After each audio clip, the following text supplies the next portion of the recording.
చల్లగాలి తాకుతున్న మేఘమైనది మనసిలా నేలకేసి జారుతున్న జల్లు అయినది వయసిలా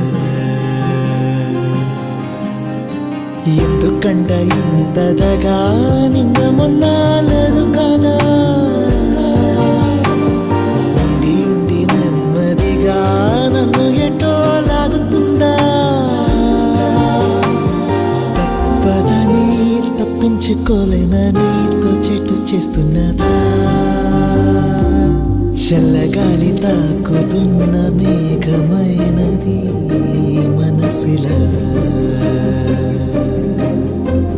నేలకేసి జారు